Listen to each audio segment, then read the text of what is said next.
Hi viewers, నమస్కారం. నేను మీ సిరి. Welcome back to నిన్ను కోరి. ఈరోజు కథ మిస్టర్ యారగెన్, ఎపిసోడ్ 60. మీ మనసుకు నచ్చే అత్యంత అద్భుతమైన కథ. కథ నచ్చితే లైక్ చేయండి. లైక్తో పాటు హైప్ చేయడం మర్చిపోవద్దు. ఇక కథలోకి వెళ్తే, తల్లికి ఇచ్చిన మాటతో వేదను వెతుక్కుంటూ వెళ్ళిన అనిరుద్ధ్కి తొలి చూపులోని వేద చాలా నచ్చింది. అతని మనసుకు కనెక్ట్ అయింది. వేదతోనే తన జీవితమని ఎప్పుడో ఫిక్స్ అయిన అనిరుద్ధ్ ఇప్పుడు ఆమె ప్రేమను గెలుచుకోవడానికి ఎంతో ఆశతో తన దగ్గరికి వెళ్ళడానికి సిద్ధమవుతున్నాడు. తన అసిస్టెంట్కి ఫోన్ చేసి న్యూయార్క్కి ఇమీడియట్ ఫ్లైట్ బుక్ చేయమని చెప్పి ఫాస్ట్గా తన లగేజ్ ప్యాక్ చేసుకుని రూమ్ నుండి బయటకొచ్చాడు.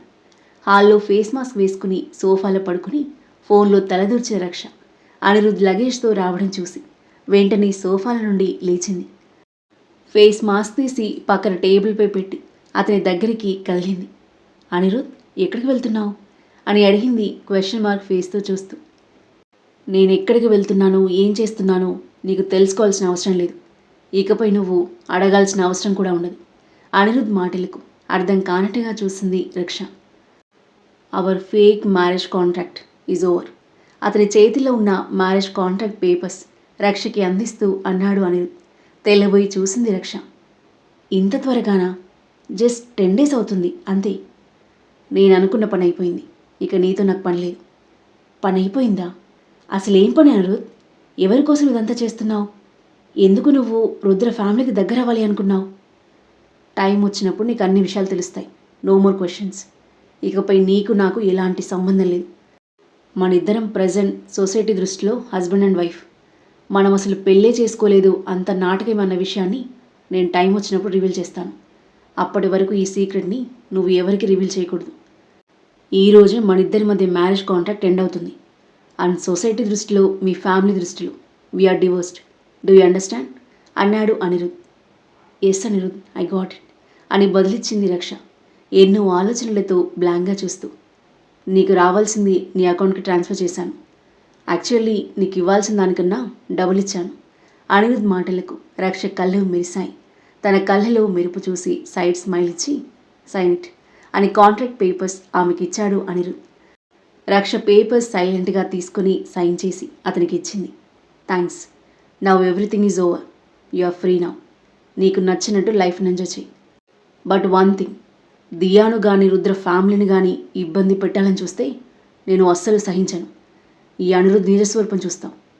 అలా ఏం చేయను అనిరుద్ధ్. వాళ్ళ జోలికి కూడా వెళ్ళను ఇంకా. Trust me. గుడ్ బాయ్ అని తన లగేజ్ తీసుకుని అనిరుద్ధ్ వెళ్ళిపోగా హ్యాపీగా ఫీల్ అవుతూ గిరున తిరిగి సోఫాలో కూర్చుంది రక్ష. ఇప్పుడు ఈ ఇల్లు కూడా నాది. అసలు అనిరుద్ధ్ ఎందుకు వచ్చాడు? ఎందుకు వెళ్తున్నాడు? ఏం చేసి వెళ్తున్నాడు? ఎవరి కోసం ఈ నాటకం అంతా ఆడాడు? ఏమీ అర్థం కావట్లేదే. అయినా నాకెందుకు? నాకు కావాల్సింది నాకు దక్కింది. మహారాణిలా బ్రతకచ్చు. డాడ్, నన్ను ఇంట్లో నుండి బయటకు పంపించేస్తారా? నన్ను పట్టించుకోరా? ఇప్పుడు మీ దయా దాక్షిణ్యాలు నాకు అవసరం లేదు. నాకు ఇల్లుంది, కోట్లు ఉన్నాయి. నాకు నచ్చినట్టు లైఫ్ లీడ్ చేస్తాను అని విర్రవీగుతూ నవ్వుకుంది రక్ష. మరోవైపు రిషి ప్రీతిని తీసుకుని తన ఇంటికి బయలుదేరాడు. విండోలో నుండి బయటికి చూస్తున్న ప్రీతికి సడన్గా మైండ్లో ఏదో మెదిలి రిషి వైపు తిరిగింది. రిషి, ఇప్పుడు నేను నీ ఇంట్లో నీ రూమ్లో ఉండాలా అని అడిగింది. రిషి నవ్వి, మరి కాకపోతే ఏంటి, నీకు సపరేట్గా రూమ్ ఇవ్వను అన్నాడు. నేను నీ రూమ్లో నీతో పడుకుంటున్నాను అనుకుంటున్నావా అంది ప్రీతి చిరాగ్గా. ఎస్, నాతో పడుకోవడం ఇష్టం లేకపోతే ఒక పంచి అన్నాడు. ఏంటి? నువ్వు నా రూమ్లో సోఫాలో పడుకోవచ్చు, బట్ ఒకే రూమ్లోనే ఉండబోతున్నాం. బెడ్పై కంఫర్ట్గా హాయిగా నా కౌగిలిలో ఒదిగి పడుకుంటావో లేదా అన్కంఫర్ట్గా సోఫాలో పడుకుంటావో నువ్వే డిసైడ్ చేసుకో. రిషి మాటలకు ఇంకేం మాట్లాడలేదు ప్రీతి. కాసేపటికి కార్ అతని విలాసవంతమైన బంగ్లాలోకి దూసుకెళ్ళింది. వాచ్మెన్ ఫాస్ట్గా కార్ దగ్గరికి పరిగెత్తుకుంటూ వచ్చాడు. Good evening sir. Good evening. Car park చేయి అని అతనికి కీస్ ఇచ్చి కారు దిగిన రిషి ప్రీతి వైపుకొచ్చి డోర్ ఓపెన్ చేయగా డీప్ బ్రీత్ తీసుకుని కారు దిగింది ప్రీతి. ఇదే మన సామ్రాజ్యం అంటూ రిషి ఆమె చేయి పట్టుకుని లోపలికి నడిస్తే, నా లగేజ్ అంది ప్రీతి వెనక్కి చూస్తూ. రిషి నవ్వి, అతన్ని లగేజ్తో పారిపోడు, లగేజ్ తీసుకుని వస్తాడు, నువ్వురా అన్నాడు. ప్రీతి చిన్నగా నవ్వుకుని అతనితో పాటు కదిలింది. రిషి ఇంటిని ఇప్పుడే చూస్తుంది ప్రీతి.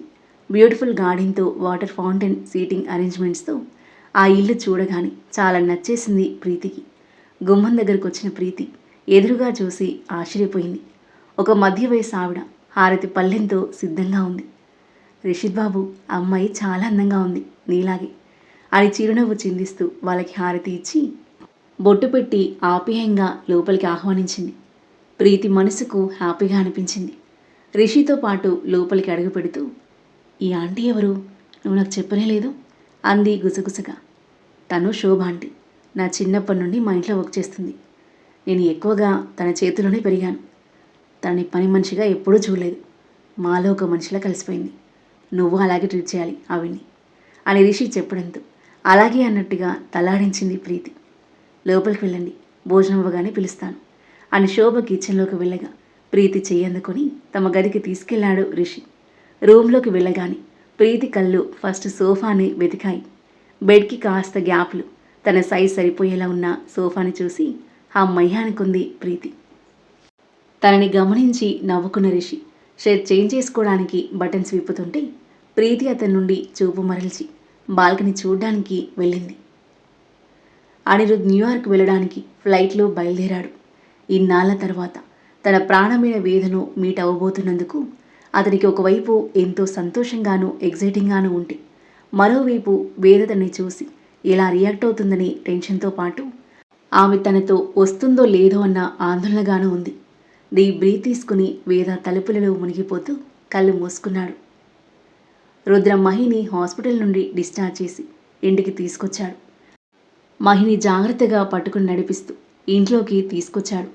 దియా, మన్విత్, సరస్వతి వాళ్ళ కోసమే ఎదురుచూస్తూ దిగాలుగా సోఫాలో కూర్చొని ఉన్నారు. రుద్రతో పాటు మహి ఇంట్లోకి అడుగు పెట్టగానే దియా పరిగెత్తుకుంటూ వెళ్ళి మహిని హగ్ చేసుకుంది. మమ్మీ, నువ్వు నువ్వు అని గాబరాగా అడుగుతుంది దియా. దియా నోట ముద్దు పలుకులు విన్న మహి తన బాధను మర్చిపోయింది. దియా, మాట్లాడడం ట్రై చేయి. నీకు తమ్ముడో చెల్లో వస్తే నువ్వు వాళ్ళకి మాట్లాడడం నేర్పించాలి. లేని బిడ్డ గురించి మహి మాట్లాడుతుంటే రుద్ర ప్రాణం చివుక్కుమంది. కళ్ళలో నీళ్లు తిరగ్గా తన కళ్ళలో నీళ్లు మహి చూడకూడదు అని పక్కకు తిరిగిన రుద్ర దియా తన నాలుక మీద చాలా బలంగా నొక్కి, మమ్మీ బాగున్నావా అని అనేసరికి దిగ్గున తల తిప్పి చూశాడు. సంతోషంతో మహి కళ్ళలో ఆనంద బాష్పాలు చేరాయి. నేను బాగున్నాను చిట్టి తల్లి, నిన్ను చూసిన తర్వాత చాలా బెటర్ అయ్యాను అని అంటూ దియాని ఎత్తుకోవడానికి మహి వంగబోతుంటే రుద్ర ఆమెను ఆపి దియాని ఎత్తుకుని మహి మొహానికి దగ్గరగా తీసుకొచ్చాడు. మహి దియా బుగ్గన ప్రేమగా ముద్దు పెట్టి మన్విత్ వైపు చూసింది. ఎలా ఉన్నావక్క? నీకేమైందో అని ఎంతగా భయపడ్డానో తెలుసా? నీకేమైనా జరిగితే నేను బ్రతకలేనక్క అని ఏడుస్తూ తనని హత్తుకున్నాడు మన్విత్. మనో, నేను బాగానే ఉన్నాను, నువ్వు ఏడవడం నేను చూడలేనురా, ప్లీజ్ అతని ఓదార్చే ప్రయత్నం చేసింది మహి. Manvith, calm down. మీ అక్క బాగానే ఉంది, తను రెస్ట్ తీసుకోవాలి. నువ్వు బాధపడితే తను బాధపడుతుంది. రుద్ర అనేసరికి మహికి దూరం జరిగి కన్నీళ్లు తుడుచుకున్నాడు మన్విత్. అమ్మ మహిక, ఊరుకోమ్మా. ఏ ప్రమాదం జరగకుండా అందరూ సురక్షితంగా బయటపడ్డాం మన అదృష్టం. వెళ్ళి విశ్రాంతి తీసుకో. అసలే ఒట్టి మనిషివి కూడా కాదు. సరస్వతి చివరగా అన్న మాట రుద్ర వేదనను మరింత పెంచింది. దియా రామ్మ, మమ్మీ రెస్ట్ తీసుకుంటుంది, నేను నీకు తినిపించి పడుకోబెడతాను అని రుద్ర చేతుల్లో నుండి దియాను తీసుకుంది సరస్వతి. దియా వంగి రుద్ర మహిళ బుగ్గపై ముద్దు పెట్టుకుంది. మన్విత్ బాబు రా, డిన్నర్ చేదు అని సరస్వతి దియాను తీసుకుని వెళ్ళగా వాళ్ళతో పాటు కదిలాడు మన్విత్. మహి స్టెప్స్ దగ్గరికి నడవబోతుంటే ఆపి తనని ఎత్తుకున్నాడు రుద్ర. రుద్ర, నేను నడవగలను, కిందకి దించు అంది మహి. నువ్వు నడవలేవు మహి, నడవకూడదు కూడా, కొన్ని రోజులు బెడ్ రెస్ట్ తీసుకోవాలి అని అంటూ తనని పైకి తీసుకెళ్ళి బెడ్పై పడుకోబెట్టి బ్లాంకెట్ కప్పి పక్కన కూర్చున్నాడు రుద్ర. మహి అతని ఒడిలో తలపెట్టుకుని అతని చెయ్యి తీసి చెంపకు ఆనించుకుంది. బాధగా చూస్తున్నాడు రుద్ర. ఆ చేదు నిజం మహికి ఎలా చెప్పాలో అతనికి అస్సలు అర్థం కావట్లేదు. కానీ ఇంకా లేట్ చేయడం మంచిది కాదని చెప్పడానికి ఎలాగోలా ధైర్యం కూడగట్టుకుని భారంగా ఊపిరి తీసుకుని వదిలి మహి వైపు చూసేసరికి నిద్రలోకి జారుకుంది మహి. తన తల నిమురుతూ కూర్చున్న రుద్ర మనసు ఎన్నో ఆలోచనలతో, సంఘర్షణలతో సతమతమవుతూ అతన్ని తీవ్రంగా వేధిస్తుంది. చాలాసేపు అలాగే ఆలోచనల్లో కూరుకుపోయి కూర్చున్న రుద్ర తేరుకొని వాల్ క్లాక్ వైపు చూశాడు. 9:30 అవుతుంది. సరస్వతికి కాల్ చేసి ఇడ్లీ ప్రిపేర్ చేసి తీసుకురమ్మని చెప్పగా 20 నిమిషాల్లో మహికి ఇడ్లీ, రుద్రకి భోజనం తీసుకుని గదిలోకి వచ్చింది సరస్వతి. వాటిని తీసుకుని టేబుల్పై పెట్టిన రుద్ర డోర్ పెట్టేసి మహి చెంపపై తడుతూ లేపాడు. నీరసంగా కళ్ళు తెరిచింది మహి. కొంచెం తిని టాబ్లెట్స్ వేసుకుని పడుకో మహి అంటూ ఆమెను బెడ్ రెస్ట్కి ఆనించి కూర్చోబెట్టి ఇడ్లీ తినిపించబోతుంటే వద్దని తల అడ్డంగా ఊపింది మహి. తినకపోతే ఎలా? ఇంకా నీరసమైపోతావు. ఏం కాదు రుద్ర, నేను ఇప్పుడు తినలేను, తినాలి అనిపించట్లేదు. తినకపోతే టాబ్లెట్స్ ఎలా వేసుకుంటావు మహి? నీకెలా చెప్పాలో నాకు అర్థం కావట్లేదు.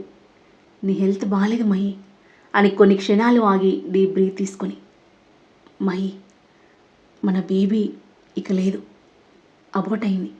ఎలాగో ధైర్యం కూడా తీసుకుని చెప్పలేక చెప్పాడు రుద్ర.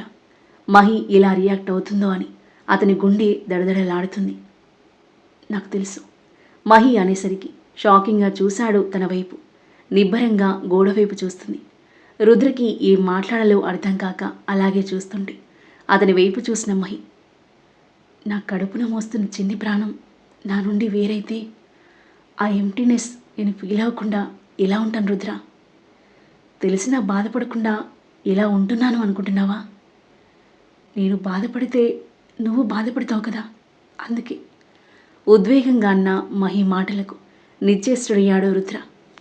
ఈ పరిస్థితిలో కూడా మహి తన సొంత బాధ గురించి కాకుండా అతని గురించి ఆలోచిస్తున్నందుకు అతని హృదయం తీవ్ర భావోద్వేగంతో నిండిపోయింది.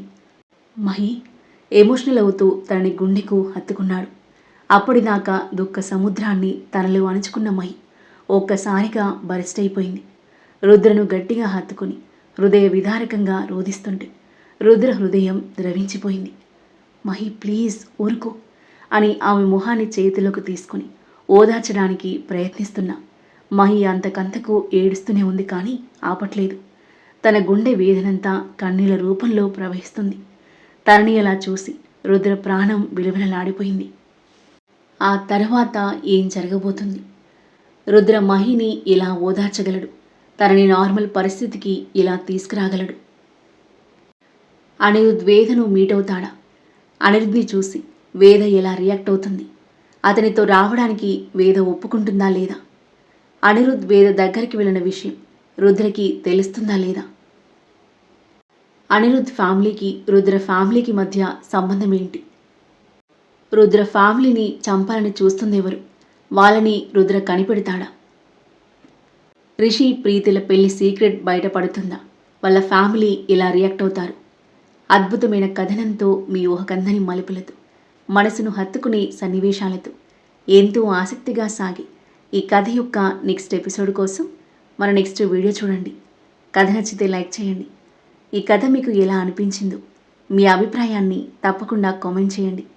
ఇంకా ఇలాంటి ఇంట్రెస్టింగ్ స్టోరీస్ కోసం మన ఛానల్ని సబ్స్క్రైబ్ చేయండి. Thank you for listening.